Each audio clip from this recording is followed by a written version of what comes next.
My parents named me Orville, so I've been a grandpa since birth. Although I think that's his middle name.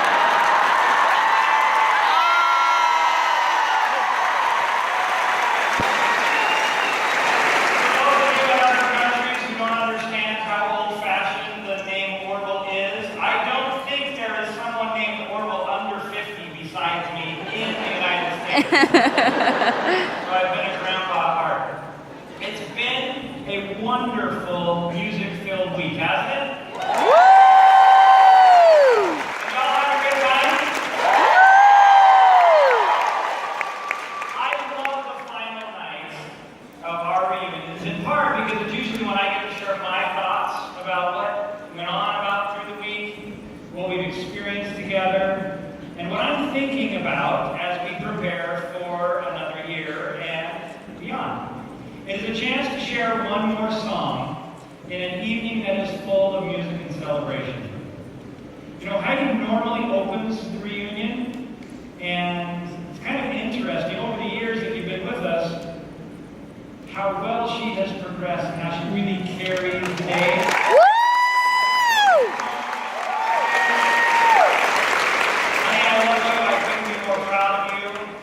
We had some great speakers. Mel Robbins, who likes Mel Robbins? Woo! How about John Anderson today? Woo! Alright, so I just want y'all to know I'm resigned to be number 4 of 4, not only in order, but in popularity this year at this reunion and keynote speeches. Okay, at the end of the event, I like to share my perspective on where we are and where we're going. Now, we think of ourselves, you know, at least Heidi and me, we think of Scentsy as a sailing ship. She is the rudder, and I am the sail. Heidi's role is to set the rudder deep and point the ship in the direction of true principles. My job is to gauge the weather, check the winds, and help set the sails. In 2012, my talk at reunion was about the code of the campfire. Recently, I saw a conversation pop up on Facebook, and I had to go back and watch that again because I had forgotten. It was fascinating to hear myself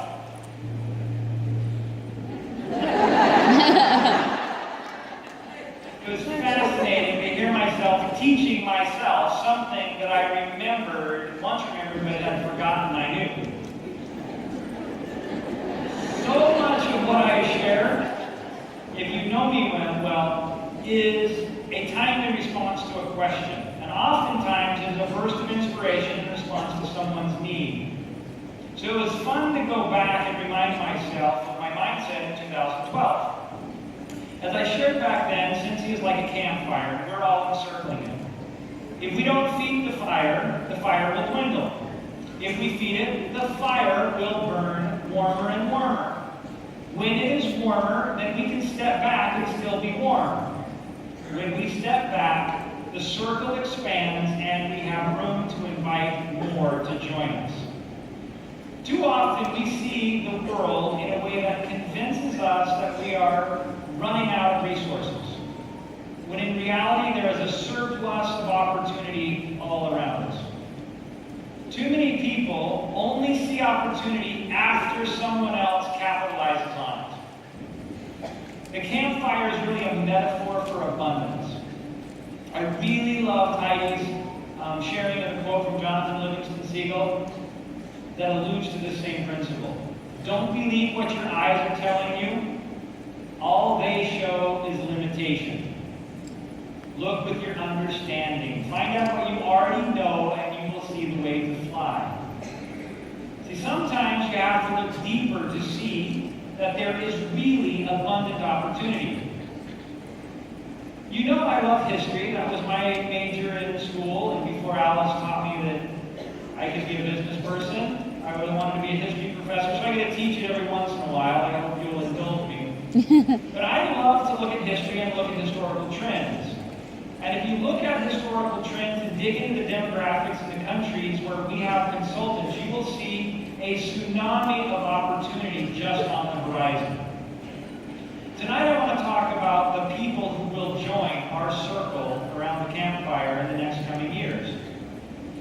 week you've heard a lot about millennials. We have a lot of millennials here.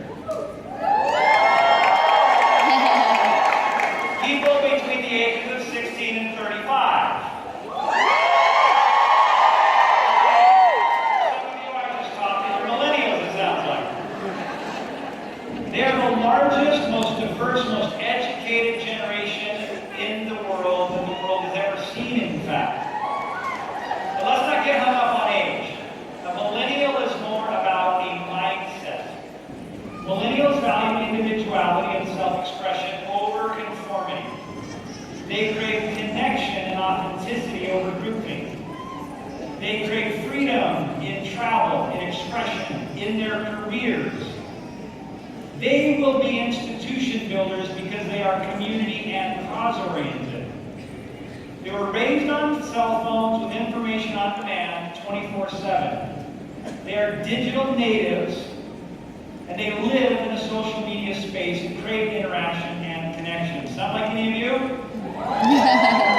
Julie Kavanaugh talked about that yesterday. And Lindsay Randolph mentioned in her trend presentation that they value friendship and experiences over money and power. To make time for experiences, they are looking for meaningful work they can do anytime, anywhere, on schedules that suit them and align with their individual goals. Sound like any of you? 89% of millennials prefer to choose when and where they work rather than a typical 9-to-5 job. 27% are self-employed and 50 to 60% are interested in entrepreneurship. That's a staggering number compared to other generations. That entrepreneurship can be either full-time or as a source of supplemental income. Right now, there's a social movement underway that is fundamentally changing the way we think about life and work across all age groups. Here's an example. Our daughter Mary is getting married next month on August 20th. I asked her what she and Chase have planned for their honeymoon, the travel plans. Well, Sorry. I asked Mary and Chase their travel plans for their honeymoon. And here's what she said. Quote, we are flying to Vancouver, then we're going to Uber to our Airbnb.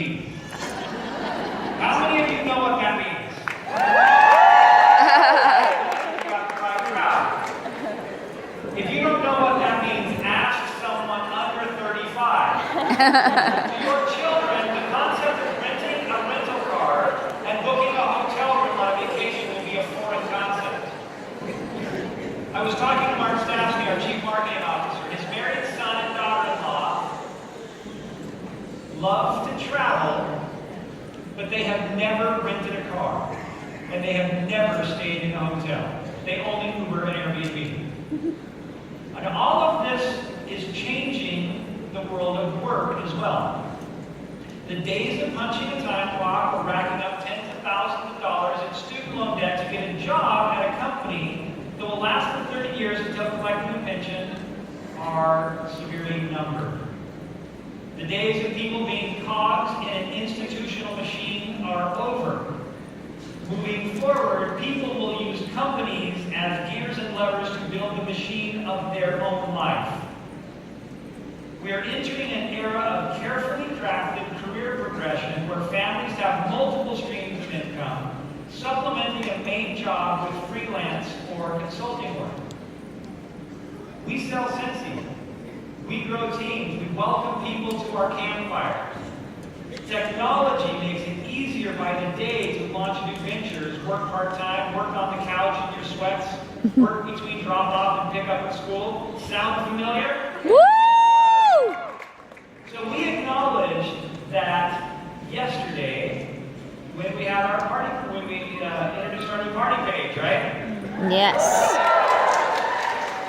In fact, 1/3 of U.S. adults say they are earning income in this flexible new environment right now. That number is expected to more than double in the next few years. Now, I'm sharing a lot of percentages, but what does all of this really look like, and why is it important to us? Let's do a quick breakdown. In a recent Harris poll, 36% of adults classify themselves as independent contractors.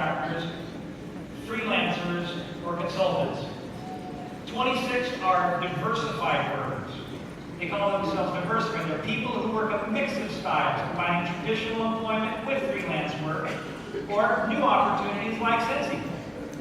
25% are moonlighters. They're people with traditional jobs, but they freelance on the side. 9% are temporary workers, and 5% are micro-entrepreneurs. They're people who operate a small business. They work on a virtual basis, or they work in full-time direct sales environments, 5%. Now by 2020, the number of micro-entrepreneurs in the United States alone will rise by 47 million people. Wow. That's only one of our markets. That doesn't include Canada, Mexico, Europe, Australia, or New Zealand. Tens of millions of people who will be looking for an opportunity like joining your team. These people are wired for Scentsy because they create connection, they disdain rigidity, they require flexibility, and they embrace technology. Our job at Scentsy is simply this. It's to help you attract more of those people to join your team.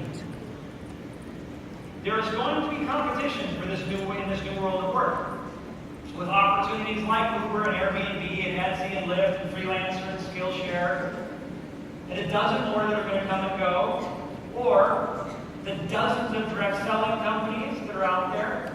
Why should someone choose Scentsy? And importantly for you, why should they choose you? Now, Heidi and I have been preparing for the arrival of this tsunami since we started in 2004. And I think that Scentsy is uniquely positioned to attract and embrace millennial micro-entrepreneurs. In fact, in 2009, Heidi and I were invited to speak about the impact of millennials on direct selling at the 100th anniversary celebration of the Direct Selling Association. And that was the year that we earned the Rising Star Award. Not many people had heard of us at the time. But at that time, everyone was talking about how irritating millennials were and how difficult it was because they weren't following the rules. Companies were focused on the disruption that millennials were causing. Nobody was talking about the opportunity that they would bring. From the beginning, we have focused on connection, intuition, flexibility, transparency, and technology. There are no three words that define millennials better than simple, authentic, and generous.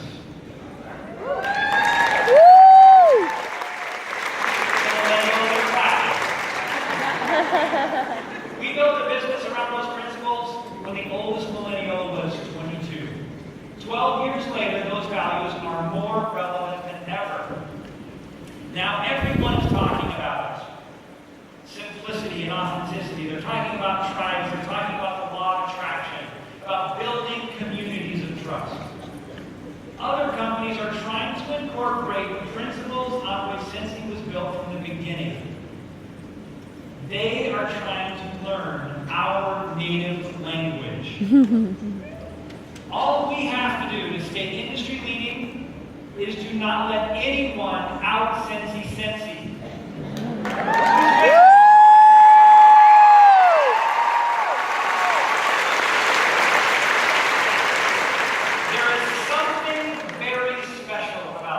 Isn't there? Woo! With all that's going on in the world right now, isn't it great having a place where you can experience childlike wonder? Yes. Where you can fill your life with optimism? Where you feel connected with others who exhibit love and kindness? Where you have hope for a better future and a life that shows you the way. Nothing captures the angst that's out there in the world today, whether you're in Europe, whether you're here in the United States, wherever you are, there's angst, we all feel it. And the opportunity that is here, in a statement from my friend, Superstar Director Brandon Falcon. Brandon and his wife April are Superstar Directors from Iowa.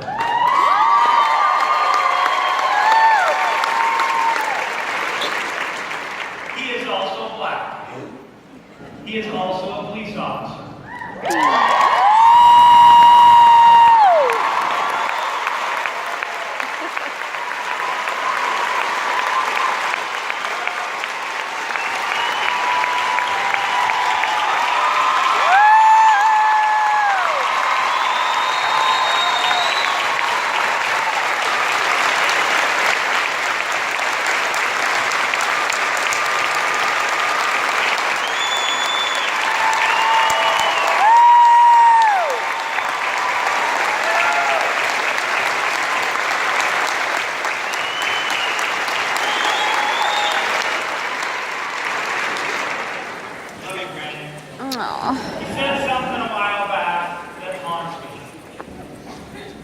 When I'm in my uniform, some people hate me because I'm a cop. When I'm not in uniform, some people hate me because I'm black.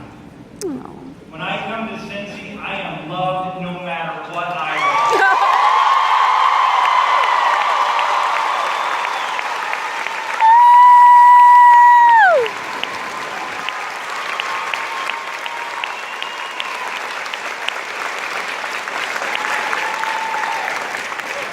All around us, the feeling of angst are because old institutions are crumbling, while new institutions are being formed.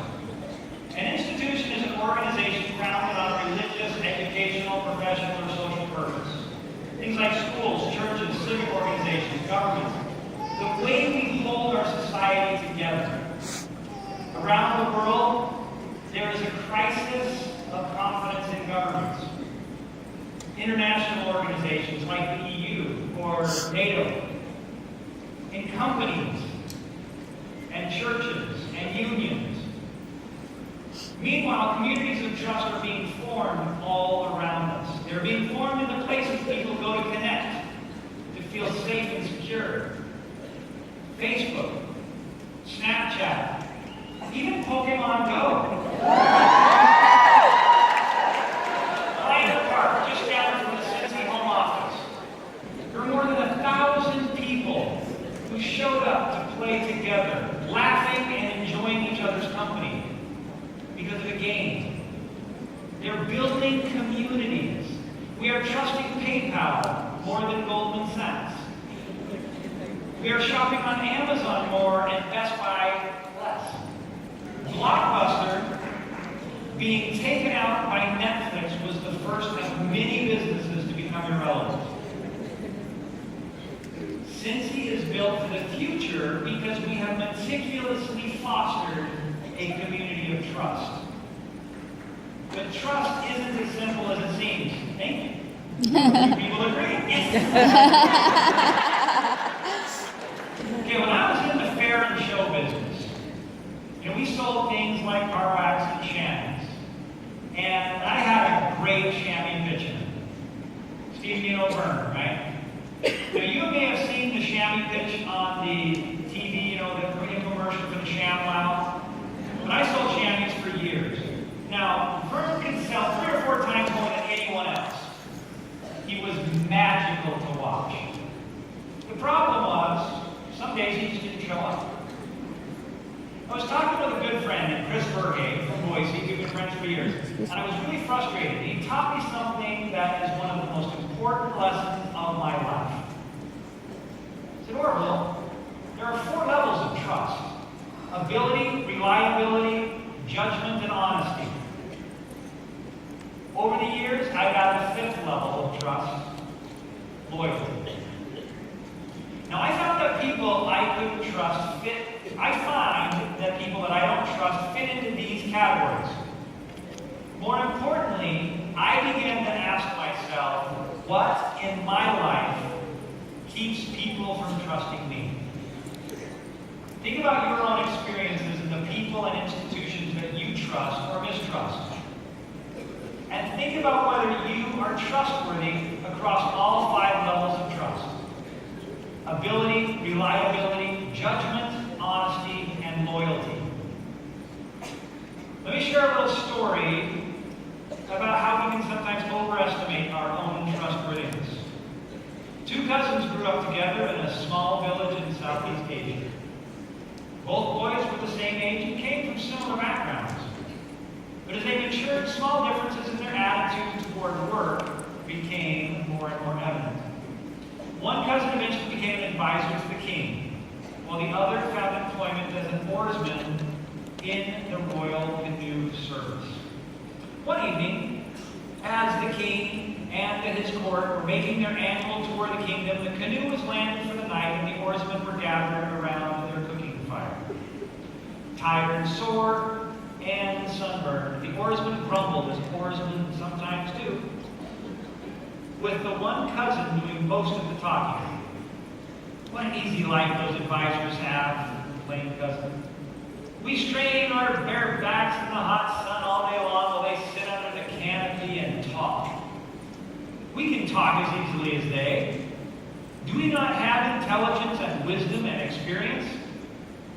We would make fine advisors to the king, and yet it is we who toil at the point of exhaustion, and they who relax in the shade. The cousin went on like this for several minutes, not knowing that the king, who had paused during his walk in the trees, and could hear everything that the oarsman was saying. So, later that night, when the whole camp was asleep, the king awakened the oarsman. A mysterious sound interrupted my sleep, said the king. Go up the hill and find out what it was. The oarsman obediently set off up the hill, then came back in a few minutes to report. Oh, it is nothing of concern, he said, just a mother cat that gave birth to a litter of kittens. What kind of cat? Asked the king. The oarsman hadn't taken notice, so he went back up the hill and returned a short time later. Siamese, he reported. How many kittens? Asked the king. Once again, the cousin trekked up the hill, for he hadn't bothered to note the size of the litter. Soon he came back to the king. 6, he replied. How many male? How many female? Was the king's next question. Another hike up the hill, and the obedient oarsman returned with the answer. 3 male, 3 female. Very good, said the king. Now come with me. The oarsman followed the king over to the sleeping advisors, where the other cousin was shaken awake. A mysterious sound interrupted my sleep, said the king for the second time that night. Go up the hill and find out what it was. Quickly, the advisor went up the hill to investigate. After several minutes, he returned and addressed the king. It is of no concern, he began. There is an overturned barrel at the top of the hill. Inside, a Siamese cat has given birth to a litter of 6 kittens, 3 male and 3 female.